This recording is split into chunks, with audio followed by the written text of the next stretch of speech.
स्वागत है आपका ज्योतिष वास्तु और उपाय के चैनल पे। इस वीडियो में हम बात करने वाले हैं साप्ताहिक राशिफल की। वीकली राशिफल के अंदर हम चर्चा करेंगे सिंह राशि, कन्या राशि, तुला राशि और वृश्चिक राशि। सभी राशियों की चर्चा होगी 5 जुलाई से लेके 11 जुलाई तक के दिनों की, और ये राशिफल नक्षत्रों के आधार पे होगा। नक्षत्रों के आधार पे मैं उपाय बताऊंगी जो काफ़ी उस दिन के सटीक होंगे, तो आप उपाय अवश्य ही करके चलिए, क्योंकि जब हम किसी के घर जाते हैं तो उस गृह स्वामी को प्रणाम अवश्य ही करते हैं, आस पड़ोस वालों को नहीं करते हैं। तभी हमको उस घर में इज्जत मिलती है और हमारे काम बनते हैं। इसी प्रकार से नक्षत्र देवता को प्रणाम करते हुए चलिए, आपके सभी कार्य संपन्न होंगे। सबसे पहले बात करते हैं हम सिंह राशि। सूर्य प्रधान सिंह राशि शासन सत्ता की राशि है, मान सम्मान की राशि है। ऑक्सीजन की कमी इनको चलेगी नहीं, चल जाएगी, परंतु मान सम्मान की कमी इनको बिल्कुल भी नहीं चलती है। इन राशि वालों के लिए, लियो साइन के लिए, नौकरी के लिए अच्छा समय है। इंक्रीमेंट हो सकता है, परंतु सबसे बड़ी प्रॉब्लम इस सप्ताह में आपके स्वास्थ्य की आ रही है। आपको अपने स्वास्थ्य की अनदेखी नहीं करनी चाहिए। अगर आप डायबिटीज़ के पेशेंट हैं तो बहुत ही सतर्क सावधान हो जाइए। उस दिशा में आपको डॉक्टर से चेकअप कराना और डॉक्टरी सलाह लेना बेहद ज़रूरी है।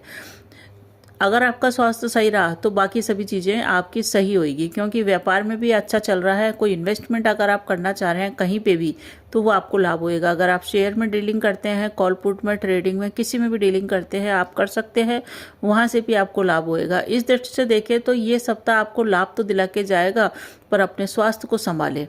खर्चा भी इस सप्ताह हो सकता है, और वो खर्चा आपके गलत जगह हो सकता है। तो इन्वेस्टमेंट अगर आप सही जगह पे करेंगे जब तो फ़ायदा है, परंतु आप किसी भी प्रकार से जुए में पड़ गए या किसी भी प्रकार के लोगों के कहने के ऊपर आपने इन्वेस्टमेंट कर दिया तो आपको प्रॉब्लम हो सकती है। परिवार वालों का सहयोग है, पारिवारिक जीवन भी सुखद है, परिवार में आपका मन भी लगेगा और परिवार के कार्य आप करते हुए भी नजर आ रहे हैं। कुल मिला के देखें तो अपने परिवार के साथ ही रहिए, दूसरों के मामले में बिल्कुल दखल न दीजिए, क्योंकि दूसरों के मामले में पड़ने से आपका समय और धन दोनों बर्बाद होता हुआ दिख रहा है। इस समय आपके मान सम्मान में बढ़ोतरी होगी और उसी मान सम्मान के कारण आप दूसरों के मामले में भी कूद पड़ेंगे, तो इस चीज़ से बचे। समय आपके लिए अच्छा है। कोई बड़ी खरीदारी इस समय आप कर सकते हैं, कोई नई वस्तु घर के अंदर ला सकते हैं, प्रॉपर्टी से संबंधित कार्य, भूमि से संबंधित कार्य, मकान के रिनोवेशन से संबंधित कार्य, या कोई आप प्रॉपर्टी जमीन आप खरीदें, इस टाइप के कार्य होते हुए दिख रहे हैं। लंबी दूरी की यात्रा का भी योग बना हुआ है, उस यात्रा को आपको टाल के चलना चाहिए, क्योंकि यात्रा में कष्ट परेशानी संभव है। वाहन आपको सावधानी से चलाना है, और अगर आप बहुत अधिक लंबी दूरी की यात्रा कर रहे हैं तो अपने पर्सनल व्हीकल से न करें, स्वयं गाड़ी न चलाएं। यात्रा में कष्ट, वाहन से कष्ट की संभावना भी पूरे ग्रह गोचरों के अंदर दिखी रही है। मन में व्यर्थ की चिंता रहेगी, उन चिंता को आप त्याग दें, क्योंकि समय इतना भी बुरा आपका नहीं है। आपका इस सप्ताह की जो स्टार्टिंग हो रही है वो 12वें घर के चंद्रमा से हो रही है। 12वां घर का चंद्रमा होता है खर्चों का, तो खर्चे आपके हो सकते हैं, उस पर आप लगाम लगाइए। उसके बाद ये चंद्रमा आपके लग्न में आ जाएगा, आपके व्यक्तित्व में आ जाएगा, तो व्यक्तित्व आपका काफ़ी निखरा हुआ रहेगा। धन भी आपके पास इस समय आएगा, कुटुंब परिवार का सहयोग मिलेगा। जितने भी पेंडिंग कार्य हैं उनको करने का प्रयास कीजिए, वो सप्ताह के अंतिम के 3 दिन बहुत ही बढ़िया है। अब हम बात करते हैं नक्षत्रों के हिसाब से उपाय की। सबसे पहले हम बात करते हैं 4 तारीख को अमावस्या तिथि है। इस दिन पुष्य नक्षत्र है, शनि का नक्षत्र है, शनि के बीज मंत्रों का जाप कीजिए। 5 तारीख को कर्क राशि का चंद्रमा है, आश्लेषा नक्षत्र जो कि बुध का है, भगवान गणेश की आराधना करने से कार्य बनेंगे। 6 तारीख को सिंह राशि में ही चंद्रमा है, आपकी राशि में आ रहे हैं मघा नक्षत्र के अंदर जो कि केतु का है। पितरों को प्रणाम करने से ही कार्य आपके बनेंगे। 7 तारीख को सिंह राशि का चंद्रमा है, पूर्व फाल्गुनी नक्षत्र है जो कि शुक्र का है। अपनी साज सज्जा पे ध्यान दीजिए, साफ सुथरा रहिए, सेंट लगा के रखिए, माँ लक्ष्मी की आराधना कीजिए, विपरीत से सहयोग प्राप्त होगा। 8 तारीख को चतुर्थी तिथि है, साथ ही साथ कन्या राशि का चंद्रमा है, उत्तरा फाल्गुनी नक्षत्र का। ये सूर्य का नक्षत्र का है, इसलिए आदित्य हृदय सूत्र का पाठ और भगवान गणेश की आराधना अवश्य कीजिए, लाभ होएगा। परंतु ये लाभ तभी होएगा जब आप पिता का सम्मान करेंगे, क्योंकि चंद्रदेव चल रहे हैं आपके पिता के नक्षत्र के अंदर ही, तो पिता का सम्मान करे बिना आपको इस दिन लाभ नहीं होगा। विवाद को टालिए। 9 तारीख को कन्या राशि का हस्त नक्षत्र में चंद्रमा चलेगा, जो कि चंद्रमा का खुद का नक्षत्र है। हाथ से संबंधित जो भी कार्य आप करना चाहते हैं अवश्य ही करें। साथ ही साथ श्री कृष्ण की आराधना कीजिए। इस दिन नाग पंचमी भी है, इसलिए भगवान शिव का अभिषेक दूध और बेलपत्र से अवश्य कीजिए। 10 तारीख को कन्या राशि का चंद्रमा है, मंगल के नक्षत्र चित्रा के अंदर, हनुमान आराधना कीजिए। 11 तारीख को तुला राशि का चंद्रमा है, थोड़ा सा मन संवेदनशील रहेगा, बेचैन रहेगा, क्योंकि चंद्रमा चल रहे हैं राहु के नक्षत्र में। इस दिन राहु को कंट्रोल में करने के लिए नीले काले रंग के वस्त्रों का चयन बिल्कुल भी ना करें। मन में प्रसन्नता लाने के लिए भगवान शिव का अभिषेक या फिर दुर्गा सप्तशती के मंत्रों का जाप या फिर माँ सरस्वती के मंत्रों का जाप, इनमें से कोई भी एक उपाय कीजिए, आपके मन की बेचैनी दूर होगी। तो बने रहिए चैनल पे। अच्छा लगे तो शेयर, सब्सक्राइब और कमेंट में जय श्री राम अवश्य ही लिखिए। धन्यवाद। अब हम बात करते हैं कन्या राशि की। कन्या राशि वालों के लिए चंद्रमा की स्थिति अच्छी है, समय आपके लिए अच्छा बीत रहा है कई मामलों के अंदर। ये सप्ताह आपका अच्छा इसलिए है क्योंकि आपको लाभ मिलेगा और साथ ही साथ धन की आपके पास कमी नहीं रहेगी। सप्ताह की स्टार्टिंग धन की स्थिति से ही हो रही है, जो धन की स्थिति में सुधार करेगा, धन की स्थिति में मजबूती लाएगा। उसके बाद धन के खर्च होने के योग बनेंगे। उसके बाद धीरे धीरे वापस सप्ताह का अंत भी धन प्राप्ति के साथ ही व्यतीत होने वाला है। सभी चीज़ें अच्छी चल रही है, अच्छा रिटर्न आपको मिलेगा अगर आपने कहीं इन्वेस्टमेंट कर रखा है तो। सप्ताह के स्टार्टिंग में या सप्ताह के एंड में आपको अपने इन्वेस्टमेंट और निवेश से आर्थिक स्थिति में मजबूती देखने को मिलेगी। धन से संबंधित सभी मामलों को आप सुलझा लेंगे। इस समय आपका फ्रेंड सर्किल भी बढ़ने वाला है, नए मित्र आपके बनेंगे, आपके मित्रों में कुछ नए लोग शामिल होंगे। कुल मिला के देखें तो सब कुछ सही चल रहा है। आपको कहाँ ध्यान रखना है, घर के बाहर सब स्थितियाँ पक्ष में चल रही है, प्रॉब्लम है घर के अंदर कि घरेलू जीवन में थोड़ा सा तनाव रह सकता है। पारिवारिक विवाद अगर चल रहा है तो उस मुद्दों पे आप न बोलें, और अगर आप पारिवारिक विवाद को बोलते हैं, उसको संभालते हैं, तो किसी से भी बहस न करें। अपने शब्दों और अपनी वाणी के ऊपर विशेष ध्यान रखें, वाणी में मधुरता रखें, किसी भी प्रकार से आवेश में न आए। ये बहुत बेहद ज़रूरी है, आपको ध्यान रखना है इस सप्ताह। क्योंकि इस समय परिवारजनों को जो भी आपको बात कह रहे हैं, प्रॉब्लम है, आपको बहुत ज़्यादा प्रॉब्लम है किसी से, तो सबसे आसान जो उपाय है ना वो ये है कि आप अपने फ़ोन पे लिख करके उनको बोल दीजिए। क्योंकि जब हम बोलते हैं ना लिख करके, तो उससे कई समस्याएं आराम से सॉल्व हो जाती है। क्योंकि जब हम बोलते हैं तो सामने वाला समझता नहीं है, परंतु लिखी हुई बात को पढ़ता है तो वो ध्यान से पढ़ता है, हर एक शब्दों को ध्यान से देखता है, और फिर वो विवाद हल होने की तरफ ही जाता है, या फिर विवाद टल भी जाता है कई बार। तो आप अपनी बात को सुनाएं नहीं, लिख करके दें, इससे आपके रिजल्ट आपको अच्छे मिलेंगे। जो लोग स्टूडेंट्स हैं उनके लिए अच्छा है, पढ़ाई में उनका मन लगेगा, पढ़ाई का पूरा मेहनत का फल आपको मिलने वाला है। कोई रिजल्ट आने वाला है तो वो रिजल्ट अच्छा आएगा, तो आप अपनी मेहनत कीजिए। विदेशों से भी आपको लाभ प्राप्त हो रहा है। 4 तारीख और 5 तारीख की बात करें तो 4 तारीख 5 तारीख को अच्छा है, आपके मन में प्रसन्नता रहेगी। 6-7 तारीख को थोड़ा सा कंट्रोल करिए अपने खर्चों के ऊपर, साथ ही अपने स्वास्थ्य को भी ध्यान रखिए। और 6-7 तारीख को बहुत अधिक लंबी दूरी की यात्रा पे जा रहे हैं तो उसको टाल दें तो बेहतर होएगा, या फिर स्वयं गाड़ी न चलाएं। 8, 9, 10 तारीख अच्छा समय है, लाभ देने वाला समय है, कोई दिक्कत नहीं है। अब हम बात करते हैं उपायों की, जो कि नक्षत्रों के आधार पे है। नक्षत्रों के आधार पे उपाय अवश्य किया कीजिए। ये उपाय इस प्रकार से होते हैं, क्योंकि राशि के हिसाब से तो मोटा मोटा बात होती है, नक्षत्रों के हिसाब से ही एक्चुअल में असली उपाय किए जाते हैं, क्योंकि ज्योतिष नक्षत्रों के ऊपर ही निर्भर है। एक तरह से ये मान लीजिए कि आप अपने दुश्मन के घर जाते हैं तो आप किस प्रकार से रहते हैं, मित्रों के घर जाते हैं तो किस प्रकार से रहते हैं। इसी प्रकार से जब चंद्रमा मित्र नक्षत्र में चलेगा तो आपको अच्छा लगेगा, शत्रु नक्षत्र में चलेगा तो आपको बेकार लगेगा।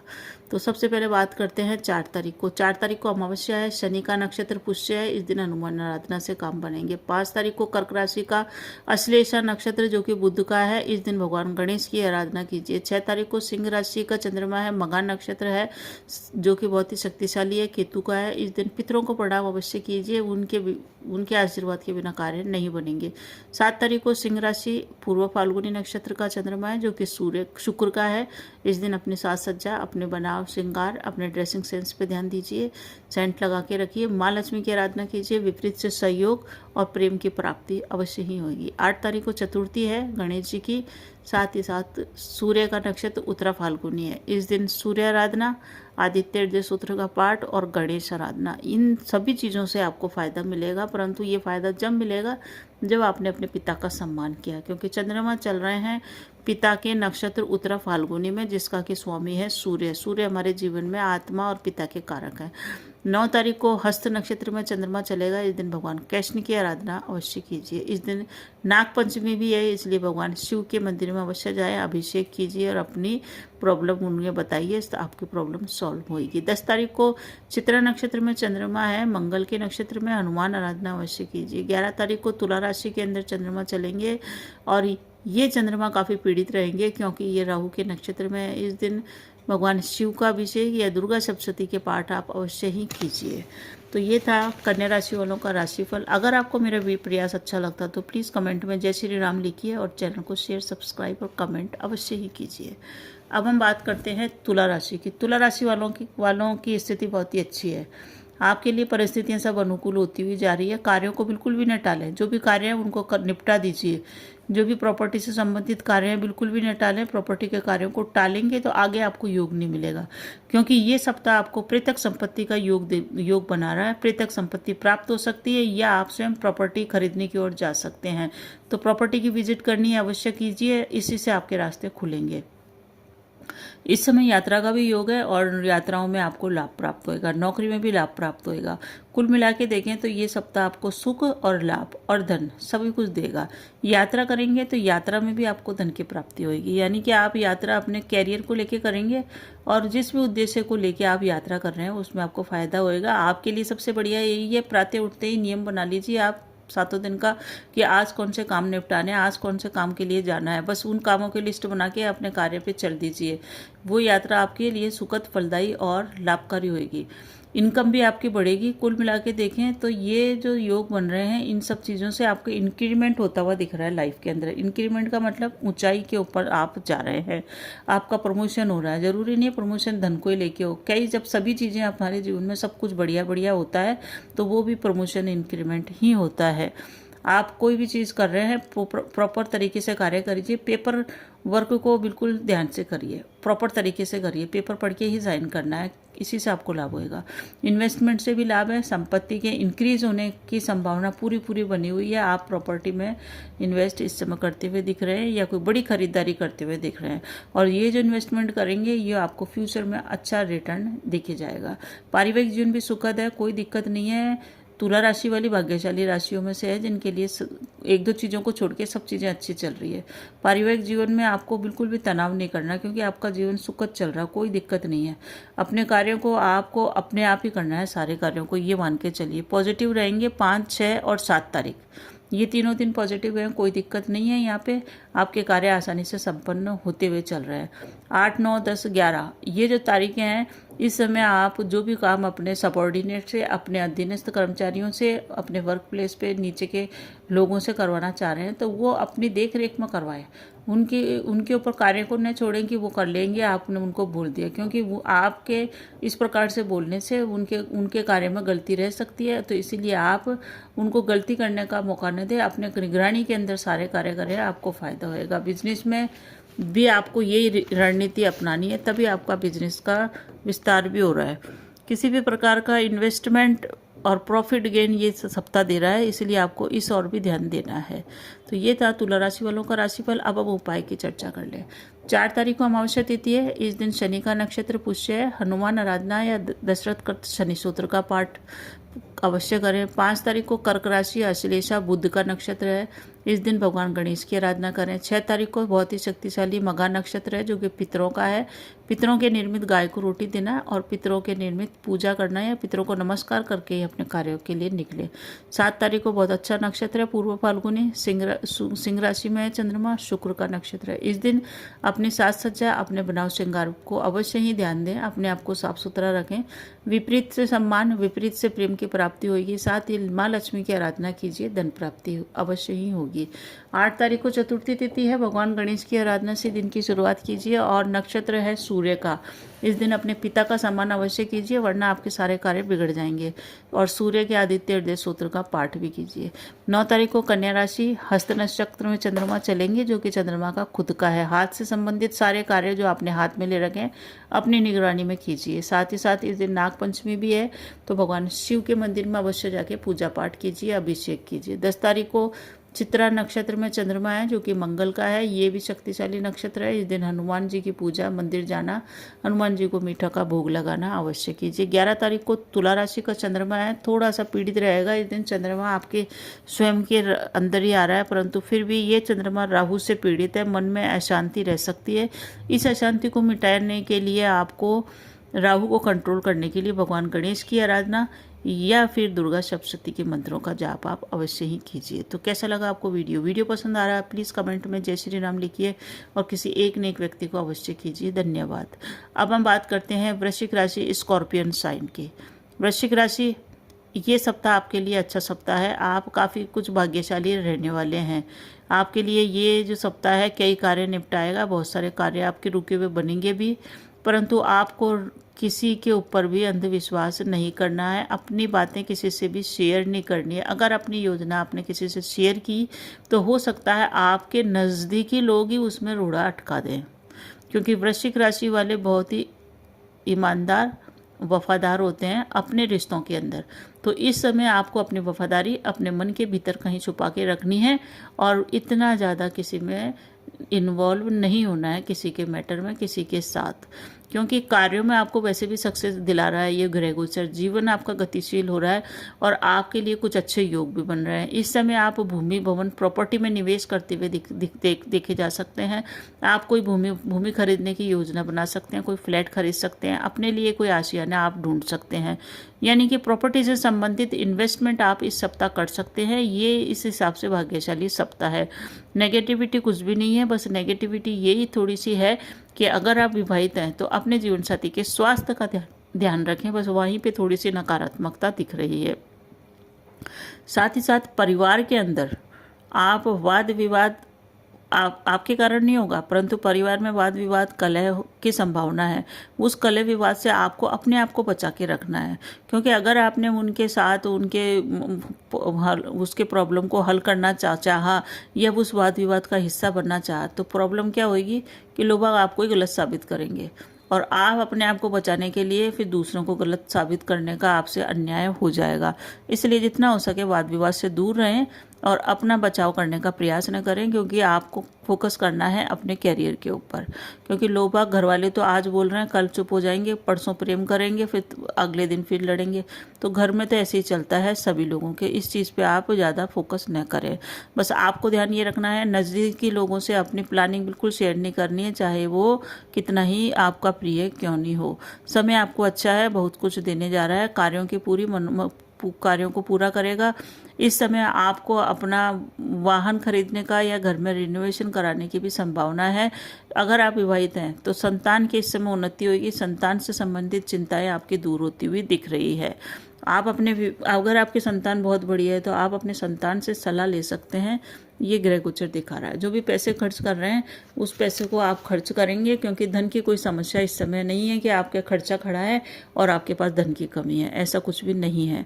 4 तारीख और 5 तारीख का दिन अच्छा है। इस समय आपका भाग्य का 7 है और कैरियर में आपकी उन्नति होती हुई दिख रही है। 7, 8, 9, 10 सारी तारीखें आपके लिए अच्छी है, लाभ दिखे जाएगी, क्योंकि चंद्रमा की स्थिति अच्छी है। पहले चंद्रमा चलेंगे भाग्य स्थान में जो भाग्य की उन्नति करेंगे, उसके बाद ये चंद्रमा आ जाएंगे 2 दिन के बाद ही आपके कैरियर के घर में, तो जॉब से रिलेटेड कार्य बनाएंगे, कैरियर से रिलेटेड कार्य बनाएंगे। फिर सप्ताह के अंत से पहले ही ये आय स्थान में आ जाएंगे जो आपके आय में और धन में वृद्धि करेंगे। उसके बाद आखिर में ये चंद्रमा जाएंगे 12वें स्थान में जो थोड़े से नकारात्मक रहेंगे। उस समय आपका खर्चा कुछ हो सकता है, परिजनों के ऊपर हो सकता है या वाद विवाद में हो सकता है। तो अच्छा है आपके लिए सप्ताह। अब हम नक्षत्रों के हिसाब से जल्दी से देख लेते हैं कहाँ क्या आपको परेशानी है। 4 तारीख को अमावस्या है, इस दिन पुष्य नक्षत्र है। शनि का दशरथ शनि सूत्र का पाठ करें। 5 तारीख को कर्क राशि में आश्लेषा बुध के नक्षत्र में, इस दिन भगवान गणेश की आराधना करें। 6 तारीख को मघा नक्षत्र है, पितरों का है। पितरों को प्रणाम करने से ही आपके कार्य इस दिन बनेंगे, अवश्य करें। गाय को रोटी भी दे सकते हैं। 7 तारीख को पूर्व फाल्गुनी नक्षत्र में चंद्रमा है जो कि शुक्र का है। शुक्र को प्रसन्न करने के लिए साज सज्जा पे ध्यान दें, स्वच्छ रहे। विपरीत का सहयोग और प्रेम भी मिलेगा, साथ ही साथ धन भी आएगा। माँ लक्ष्मी के श्री सूक्त का पाठ करें। 8 तारीख को चतुर्थी संपत्ति है और उत्तरा फाल्गुनी सूर्य का नक्षत्र है। सूर्य आराधना और गणेश आराधना अवश्य करें, लाभ होएगा, परंतु साथ ही साथ अगर पिता का सम्मान नहीं किया तो सब कुछ व्यर्थ आपका हो सकता है। 9 तारीख को नागपंचमी है, साथ ही साथ चंद्रमा का हस्त नक्षत्र है। इस दिन भगवान शिव के मंदिर में अवश्य जाएं, शिव की पूजा करना और कृष्ण की आराधना करना आपके लिए शुभ परिणामों में वृद्धि करेगा। 10 तारीख को चित्रा नक्षत्र है मंगल का। इस दिन आपको अवश्य ही हनुमान मंदिर जाके पूजा करनी चाहिए, क्योंकि अब आपका ये चंद्रमा हो गया है खर्चों का, तो इसी से आपके खर्चों में रुकावट आएगी। और 11 तारीख को जो चंद्रमा है आपके ठीक 12वें स्थान में चलेगा, जो कि है स्वाति नक्षत्र राहु का। चंद्रमा पीड़ित रहेगा, 12वें स्थान में वैसे भी है, खर्चा कराएगा। राहु को कंट्रोल में करने के लिए दुर्गा सप्तशती के मंत्रों का जाप या फिर गणेश आराधना या फिर सरस्वती आराधना, तीनों में से एक करें, आपको लाभ अवश्य ही मिलेगा। तो बने रहिए चैनल पे। अच्छा लगे तो कमेंट में जय श्री राम अवश्य ही लिखिए। धन्यवाद।